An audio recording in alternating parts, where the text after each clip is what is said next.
મોડે મોડે વારો આવ્યો ખરે.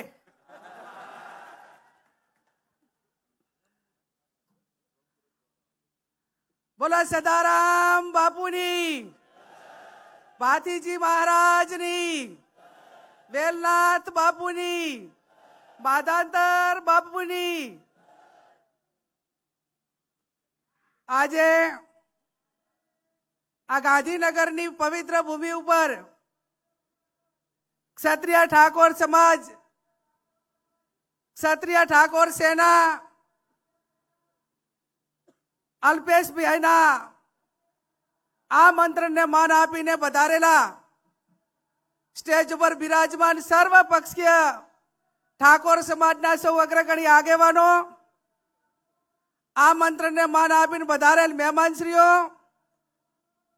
ગુજરાતના ખૂણે ખૂણેથી ક્ષત્રિય ઠાકોર સેના અને ઠાકોર સમાજના સૌ વડીલો, યુવાન ભાઈઓ અને બહેનો, મારી અગાઉ અનેક આપણા સમાજના તમામ મહાનુભાવો સમાજને આવનાર સમયમાં શિક્ષણ તરફ આગળ વધવા માટે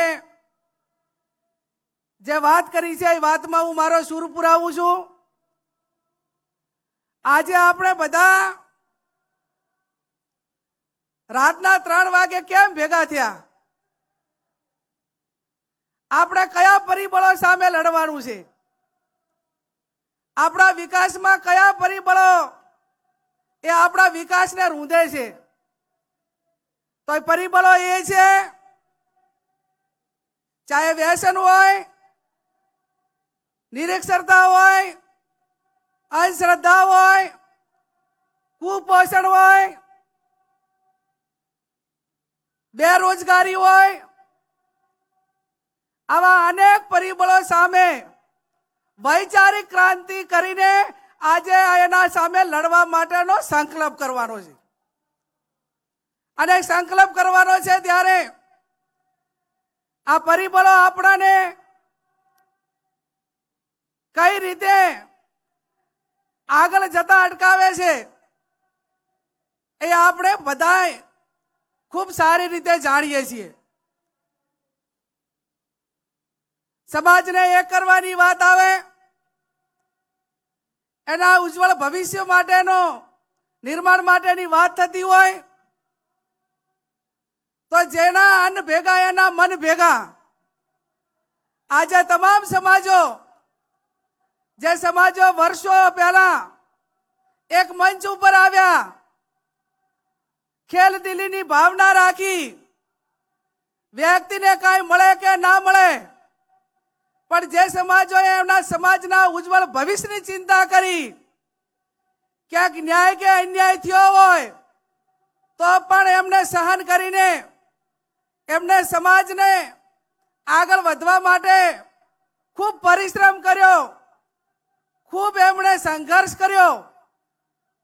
એ સમાજો ઉપરથી આપણે શીખ લઈને આપણો સમાજ એ કઈ રીતે પરિશ્રમ કરતો થાય, કઈ રીતે શિક્ષિત સમાજોએ વર્ષો પહેલા પ્રગતિ કરી, એમની પાસેથી પ્રેરણા લઈને કઈ રીતે આગળ વધે, એનું એનાલિસિસ અને એનો સંકલ્પ કરવા માટે આપણે આ બધા ભેગા થયા છીએ. કોઈ પણ ક્રાંતિ એ કોઈ એક દિવસે નથી આવતી. કોઈ સુખી સંપન્ન પરિવાર હોય, કોઈ સુખી સંપન્ન સમાજ હોય તો તમે એનું એનાલિસિસ કરો, તમે એનું અનુકરણ કરો અને એના માટે તમે એ સમાજે કે એ વ્યક્તિએ કે એ પરિવારે કેટલા વર્ષ સુધી એને સંઘર્ષ કર્યો છે, ત્યારે એ પરિવાર કે કોઈ સમાજ એ કોઈ આગળ જતો હોય છે. ત્યારે મારે આપ સૌને બે હાથ જોડીને વિનંતી કરવાની છે કે કેવા વિચારોનું આપણે આજે રોપણ કરવા માટે ભેગા થયા છીએ. ઉત્તર ગુજરાતમાં સદારામ બાપા, મધ્ય ગુજરાતમાં ભાતીજી મહારાજ, સૌરાષ્ટ્રમાં વેલનાથ બાપા કે માધાંતર દાદા, આ 4 ભેગા પાયા ભેગા થઈ જાય ધાર્મિક પાયા તો મારો સમાજ એ સમગ્ર ગુજરાતનો એક તાંતલે બંધાય. એક આ સંગઠને ગુજરાતને અને ઠાકોર સમાજને એકજૂટ થવા માટેનો એક પહેચાન આપી છે, એક ઓળખ આપી છે। આજે ગુજરાતના કોઈ પણ જિલ્લામાં જઈએ ત્યારે મારે ગૌરવથી કહેવું પડે ને મારે ગૌરવથી ક્ષત્રિય ઠાકોર સેનાને અલ્પેશભાઈને અભિનંદન આપવા પડે કે અમે જે જિલ્લાની અંદર જઈએ ત્યાં સમાચાર આપણે તો 50 દીકરા એક ક્ષત્રિય સેનાના એ સમાજની નાતે મળવા આવે અને સુખ દુઃખની ભાગીદાર થવા માટેની વાત કરે ને વ્યવસ્થા કરે। ચાહે અમરેલીથી કરીને સુરત જઈએ તો પણ એ સમાચાર ભેગા આવી અને એક બેન તરીકે દીકરી તરીકે સન્માન કરે। આ પહેચાન ક્ષત્રિય ઠાકોર સેનાએ સમગ્ર ગુજરાતની અંદર આપી છે। ત્યારે આવનાર સમયની અંદર સમય એ કોઈની રાહ જોતો નથી। દુનિયા મિનિટો ઉપર કલાકો ઉપર દોડવા માંડી અને એની સાથે તાલ મિલાવવા માટે કરીને શૈક્ષણિક સંસ્થાઓ આપણી મજબૂતાઈથી બને અને સંસ્થાઓ એવી બને કે જેની અંદર સ્કિલ આપણે એને દીકરા દીકરીઓને આપી શકીએ અને સ્કિલ તૈયાર થાય। આ ગુજરાતની અંદર અનેક પ્રાઇવેટ કંપનીઓ મોટા પ્રમાણમાં છે, પણ ક્યાંક આપણે દીકરા દીકરીને નોકરી માટેની વાત હોય તો 21મી સદી ટેકનોલોજી અને જ્ઞાનની સદી છે અને એ પ્રમાણેની માંગનું આપણે એજ્યુકેશન મેળવેલું ના હોય તો આપણને એ કંપનીમાં સારી મોટા હોદ્દાવાળી નોકરી ના મળે અને આપણું મગજ એ હવે સિક્યુરિટીમાંથી અને નાના નાના હજુ આજે પણ કોઈ નોકરી માટે આવે તો માગણી કરે કે મારા દીકરાને પટાવાળામાં ક્યાંક રાખજો, મારા દીકરાને સિક્યુરિટીમાં કોઈકને રાખજો। હવે આ પટ્ટાવાળાને સિક્યુરિટીમાંથી બહાર નીકળીને ઠાકોર સમાજનો દીકરો આઈએએસ ને આઈપીએસ બને, કોઈ કંપનીની અંદર એન્જિનિયર બને, મિકેનિકલ બને। આ સપના જોવા માટે આજે આ સમાજ એ આ ભેગો થયો છે અને સપના એ વાતો થકી નહીં પણ વ્યવસ્થા થકી થાય અને વ્યવસ્થાઓ એવી કરવી જોઈએ કે ભલે નાનું કામ થાય, મજબૂતાઈ વાળું થાય, પરિણામ લક્ષી થાય અને પરિણામ લક્ષી થાય તો જ આ સમાજનો અતૂટ વિશ્વાસ છે એ ભરોસો આપણા ઉપર નેતાઓ ઉપર ને આગેવાનો ઉપર ટકી રહે। આજે સમગ્ર સમાજના તમામ પક્ષના આગેવાનોએ એકતાના દર્શન કરાવ્યા છે અને આજે આ રાતના આ 3, 4, 5 વાગવા આવ્યા અને ત્યાં સુધી પણ આ આગેવાનો આજે આ સમાજના ભવિષ્યની ચિંતા કરવા માટે કરીને ભેગા થયા છે અને ભેગા થયા છે ત્યારે આ એક વ્યક્તિથી ના થાય। આ કામો એ સહિયારો પુરુષાર્થ કરવો પડે અને સહિયારો પુરુષાર્થ કરવા માટે કરીને રામચંદ્ર ભગવાન રામ હતા તો પણ એમને લંકા જવા માટે કરીને જ્યારે દરિયા ઉપર જ્યારે પુલ બનાવવાનો હતો, બ્રિજ બનાવવાનો હતો એ ટાઈમે એક નાનામાં નાની ખિસકોલી પણ એ રામચંદ્ર ભગવાનને એ મદદ કરતી હતી। એમ કોઈ તનથી કરે, કોઈ મનથી કરે, કોઈ ધનથી કરે અને જેટલી મદદ થાય એટલી મદદ કરે। ઘણી વખત કલાકારો કહેતા હોય ને, આપણે તો ઘણી વખત હું સાંભળું કે ભાઈ મારે સમાજ સેવા કરવી છે તો સમાજ સેવા એ મેં કીધું કોઈ તનથી કરે, કોઈ મનથી કરે, કોઈ ધનથી કરે, આ બધી સેવા કરે અને વધારાની કોઈ સેવા ના કરી શકે તો તે કરે ને કરવા દે, કોઈને નડે નહીં તો એ સમાજ સેવા કહેવાય। કામ કરતા વ્યક્તિઓનો ક્યાંક ને ક્યાંક ટીકા થાય, ટિપ્પણ થાય એ સહન કરીને આગળ વધવા માટેના પ્રયત્નો કરતા હોય છે, પણ એનાથી પણ વધારે મજબૂત મનોબળ રાખીને ટીકા કરતા જે લોકો એ પરિણામ આવશે ત્યારે 100% એ લોકો અભિનંદન આપશે। આજે વિચારોની ક્રાંતિ એટલા માટે કે આ સમાજ એવો છે, તમે રાતે અડધી રાતે બોલાવો તો આજે આખા ગુજરાતનો ઠાકોર સમાજ આ ગાંધીનગરમાં તમારી પાસે આશા અપેક્ષા અને આવનાર ઉજ્જવળ ભવિષ્યની આશા અપેક્ષા લઈને આજે આપણી વચ્ચે અહીંયા ઠાકોર સમાજ આવ્યો છે. હું સમાજને ખાતરી આપું નેતાઓ વતી કે આવનાર સમયની અંદર આ તમે આ પો મહિનાની કડકડતી ઠંડીમાં એક સમાજના ભવિષ્યના નિર્માણ માટે કરીને આવ્યા છો. આ તમારી જે કડકડતી ઠંડીમાં તમારી હેરાનગતિ છે એને એળે નહીં જવા દઈએ એની પણ અમે તમને બધાને ખાતરી આપીએ છીએ.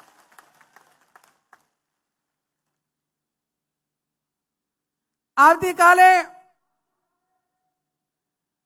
સવારમાં 7 વાગે સરસ્વતી માતાના ધામનું શૈક્ષણિક સંકુલનું હવે આજ થઈ ગયું.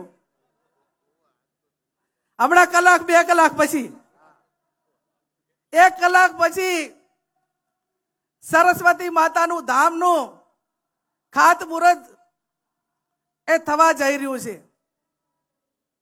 હું અપેક્ષા રાખું સ્ટેટના સર્વ મહાનુભાવો પાસે કે અલ્પેશભાઈ અને સરકારે એમના માધ્યમથી જે જગ્યા સંસ્થા માટે સમાજને આપી છે એનું ખાતમુહૂર્ત આજે 1 કલાક પછી કરવાનું છે. પણ એનું ઓપનિંગ એ ટૂંકા સમયની અંદર થઈને એક એવું સ્કિલ ઊભું થાય આઈટીઆઈ જેવું કે જ્યાં ધંધા રોજગાર માટેની તકો જે તરફ હોય અને એવા દીકરા દીકરીઓને ત્યાં તૈયાર થાય એવું એક શૈક્ષણિક સંકુલ બને એ આ સમગ્ર ગુજરાતના ઠાકોર સમાજની માંગ છે. ત્યારે મેં અગાઉ કીધું એમ કે આપણા ધાર્મિક 4 પાયા એક થઈ જાય. આપણા રાજકીય આગેવાનો એક સ્ટેજ ઉપર આવીને એમની વાત મૂકી. રાજકારણ એ પોતપોતાનો વ્યક્તિગત વિષય છે અને પોતપોતાની વિચારધારા પ્રમાણે કામ કરે. પણ સમાજનું કામ હોય, શિક્ષણનું કામ હોય અને સમાજને ક્યાંય એક છેવાડાના વ્યક્તિને એનો કોઈ પણ પ્રકારનો વાંક ના હોય અને એને કોઈ તંત્ર હોય કે કોઈ વ્યક્તિઓ મારફત અન્યાય થયો હોય ત્યારે આ સ્ટેજ ઉપર આવ્યા એવાને એવી રીતે એક સ્ટેજ ઉપર આવીને એને ન્યાય અપાવવાનું કામ પણ આવનાર સમયની અંદર ઠાકોર સમાજ કરે. ત્યારે વિશેષ ટાઈમ ના લેતા એટલું સમાજને વિનંતી કરું છું કે આજે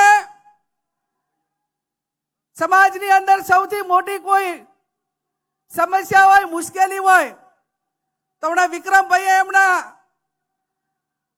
ગીતમાં પણ ગાયું કે બાળ લગ્ન અટકાવો.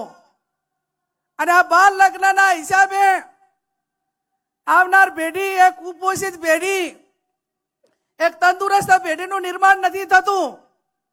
અને એના મૂળમાં કોઈ જવા માટેનું કોઈ કારણ હોય તો તાલુકે ઠાકોર સમાજની દીકરીઓને ભણાવવા માટેની હોસ્ટેલોનું નિર્માણ થાય. અને આજ સમાજ સંકલ્પ કરે કે 12મા ધોરણ સુધી અમે દીકરીને ભણાવ્યા પછી દીકરીના પીળા હાથ કરાવશું અને 12મા સુધી ભણે એટલે એની ઉંમર 18 વર્ષ થઈ જાય. પણ એનાથી પહેલા આ હોસ્ટેલોનું નિર્માણ કરવું જરૂરી એટલા માટે છે કે ટેકનોલોજીના જમાનાને કારણે ક્યાંક ને ક્યાંક મા બાપ એ દીકરીને સુરક્ષિત રીતે ભણવા માટેની ક્યાંક ને ક્યાંક જગ્યા શોધે છે.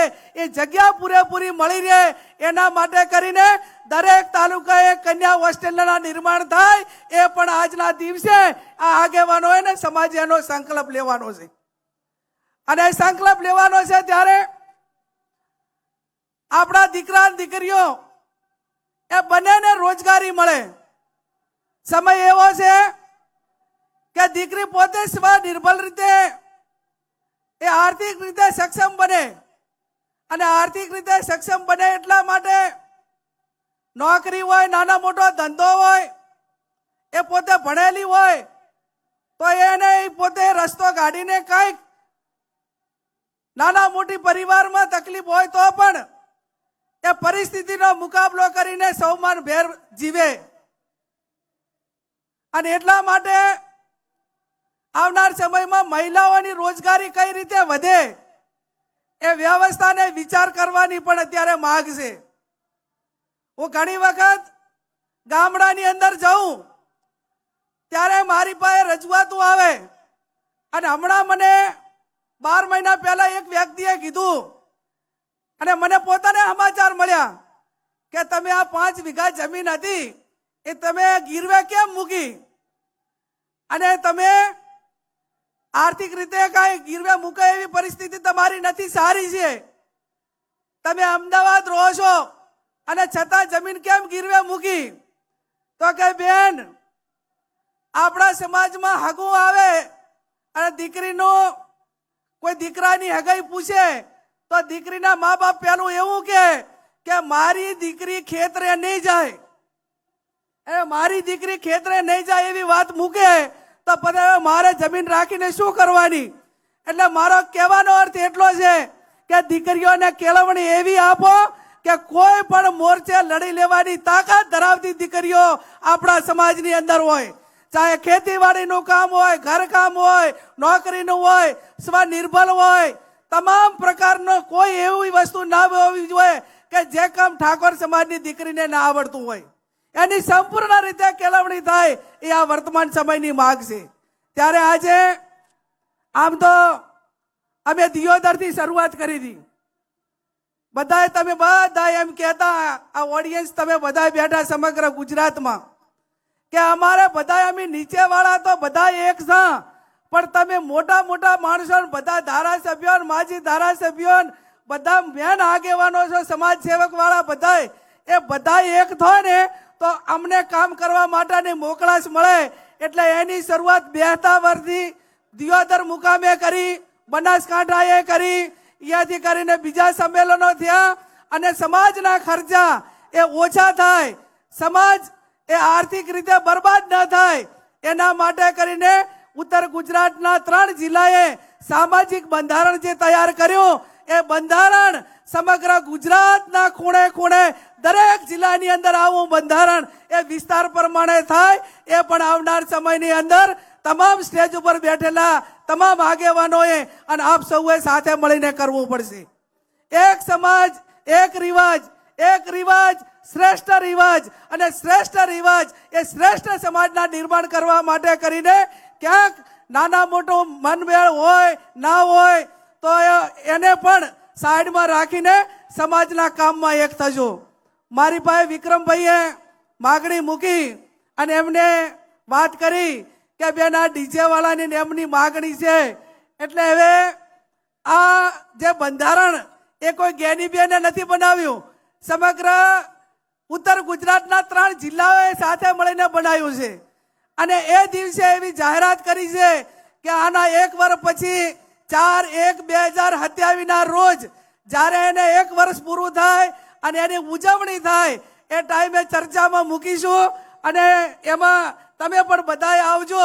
ચર્ચાના અંતે જે કાંઈ નિર્ણય લેવાનો થતો હશે એ આવતા વર્ષે થશે. પણ હાલ તો મેં કીધું એમ કે આ બજેટ પસાર થઈ ગયું છે, એટલે હાલ એને કોઈ વિચારણામાં વ્યક્તિગત રીતે લઈ શકાય એવું નથી. અહીંયા તમે ખૂબ મોટી સંખ્યામાં અહીંયા હાજર રહ્યા અને આવનાર સમયમાં એક સમાજની દિશા નક્કી કરવા માટેનો સંકલ્પ માટે આપ સૌ ભેગા થયા. મેં અગાઉ કીધું એમ એક થાઓ, મેક થાઓ, અને જે રીતે બીજા સમાજોએ જે પ્રગતિ કરી, આજે તમે એમ ગણો કે કોઈ સારું કામ કરતો હોય તો એને તમામ સમાજો પણ આવકારતા હોય છે.